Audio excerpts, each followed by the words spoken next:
Mau tahu Ustadz Somad di mana aja, sedang di mana, bersama siapa, ngapain aja? Jangan lupa tonton terus Hi Guys Official. Subscribe, like, share, and comment. Hi Guys Official, mantap. Terus.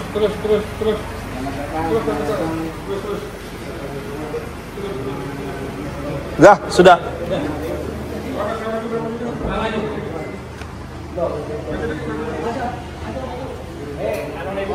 Yeah.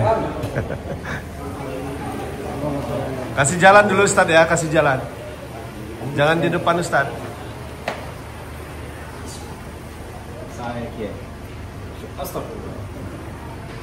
Kasih jalan, kasih jalan. Jangan depan Ustadz.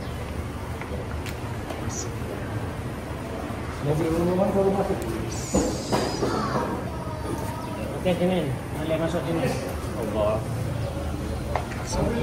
Sudah, salam aja Bapak, salam aja. Afan. Masya Allah. Saya temannya Pak Tenas FM. Pak Tenas, insyaallah melawan Riau. Iya. Temannya Rida Kaliam. Wah, Rida Iya, Kaliam. penyair. Taufik Ikram Jamil.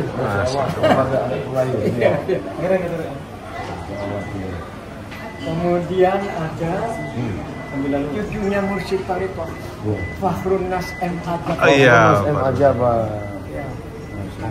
para penyair Riau. Sebenarnya orang Minang beliau. Oh iya, baru nasab Jawa orang Minang. Iya, Minang.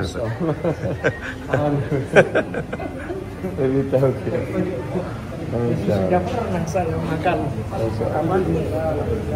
ikan bakar terenak di Makan Batu. Bukan patin, bukan laut. Silakan. Alhamdulillah. Saya anak buahnya beliau. Astagfirullah. Saya dosen Al-Amin 13 tahun. Oh, 13 tahun. Kemudian Pak Alberto berhenti, saya berhenti juga. Iya. Tapi tidak dipecat sama kata. Itu guru pertama. Oh, berdirinya Al-Amin. Ya. 70-an. Beliau guru-guru pertama. Pejuang. Tadi kami mendengarkan syair Pak Kiai di mobil. Syair yang tentang bagaimana mengungkapkan cinta ke istri itu.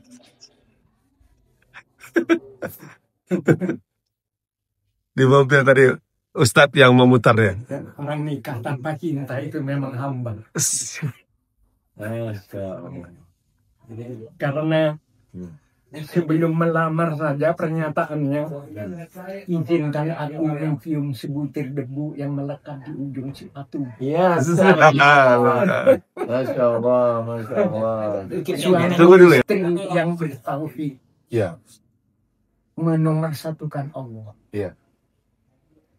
Yang satu dari Medan, satunya dari Pekanbaru.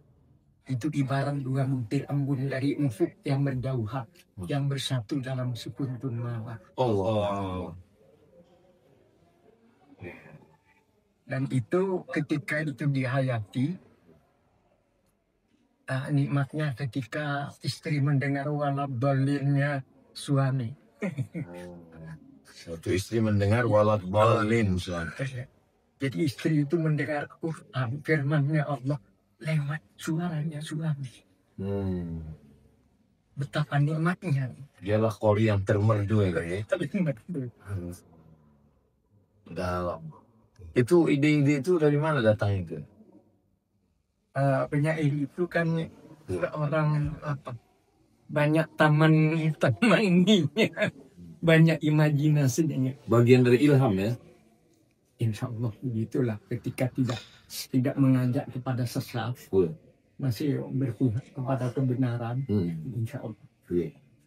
Saya tonton di video itu Kiai ke Sulawesi, ke Kalimantan, pergi 14 hari. Masih tetap semangat tuh, apa yang buat semangat? Ya karena tidak ada pekerjaan lain.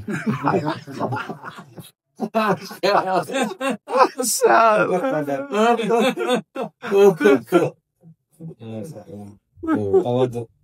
Kawan tuh. Masih mungkin. Kebir. Jawabnya kali. Tapi insya Allah saya tidak berbohong. Sebab kalau saya bicara pasti Allah tahu. Saya pernah membela Ustaz Allah Akbar. Masya Allah. di depan salah satu pengurus Jamiah Islam Indonesia. Itu orang NU. Soal dekat-dekat ke bukan hati, dekat-dekat dengan FPI. Itu selera saya bilang. Dekat dan itu bisa berubah satu orang. Saya bisa pernah membela. Jazakumullah. Allahumma barik. Dengan mungkin nomor 1, nomor 2 lah di NU. Kalau saya belum pernah ketemu Kiai, Kiai belum tahu saya gimana Kiai bisa membela saya. Karena saya menemukan fikih Syafi'i. Allah Akbar. Tepatnya sebenarnya saya ini kan mondoknya hanya 1 tahun setengah karena kemiskinan orang tua. Jadi saya bahasa Arab kali lemah sekali. Lemah sekali. Lemah sekali. Jadi yang namanya Fathul Mu'in itu suatu hanya mendengar. Jadi mendengar. Jadi di awal-awal itu hampir tiap malam hanya mendengar Pak Kiai itu sama saja. Ada pepatah Buddhis yang dekat dengan Islam. Yes. Pepatah di Buddhis itu ada kitab namanya Nawa-Nawa 47. Tujuan yang bersih. Nama 47. Nawa-Nawa 47. Itu ada kata-kata bunyinya Akinen nawa 47 kok. Memadet ceng talawin ngati. Berpikirlah kamu dengan hati yang bersih, maka kemuliaan akan menyelimuti hatinya. Jadi hati yang diselimuti oleh kemuliaan. Seujung rambut pun tidak akan pernah benci kepada orang. Dan kesantunan berhadapan dengan orang lain. Kesantunan berhadapan dengan orang lain itu akan menjadi energi. Kesantunan berhadapan orang lain menjadi energi. Iya. Jadi sehingga saya pernah bikin pantun Melayu yang begini bunyinya. Buah mentimun dan buah duku.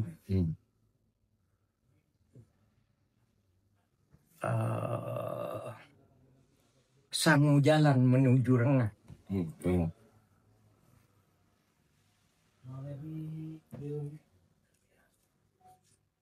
Mengucap pantun dengan apa gitu kan, dengan bersih tujuh, persahabatan menjadi hangat. Persahabatan menjadi hangat. Kuncinya di hati ya. Ya itu. Tapi sebenarnya saya kemudian menemukan kalau orang Buddhis terbatas hanya hati diselimuti oleh kemuliaan. Iya.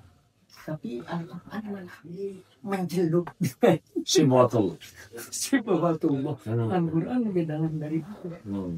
Jadi akhirnya orang yang ingat kepada hatinya terjelup dengan sifatullah tak punya waktu untuk membenci orang lain. Allah. Tak ada punya waktu, tak ada tempat untuk kebencian. Dan itu terjadi pada seorang tokoh masyhur namanya Muhammad Rum. Muhammad Rum setelah Soekarno mati, dan beliau turut menyembayangkan bersama Buya Hamka. Allah. Pak Rum telah ditahan oleh Bung Karno. Bagaimana rasanya? Apakah tidak punya benci sama Bung Karno? Tak ada tempat untuk kebencian. Muhammad itu ada tempat untuk benci. Itu memang pangkal kesehatan kekayaan kita yang itulah sumber kesehatan. tinggi. Sehat hati, kesehat fisik ya, sehat pikiran. Nah makanya itu, yai Jadi kalau pepatah Latin mensana in corpore sano, Islam justru sebaliknya. Mensano in corpore sano. Mensano in corpore sano. Dalam jiwa yang sehat itu akan lahir Tubuh yang sehat. tubuh yang sehat. Itu bedanya Barat dengan Timur. Iya. Kalau Barat itu dalam psikologi Barat, nafsu utama bagi manusia itu hidup. Hidup. Kalau orang Timur itu ikut Imam Ghazali. Kalau Timur itu dengan korupsi dan sebagainya itu perlu. Innal aqwamal muflikati syakwatul fakir. Jadi itu bedanya orang Barat. Kalau Barat korupsi sedikit tapi Selamat untuk Hai Guys Official. Semoga liputannya menjadi inspirasi buat anak-anak muda.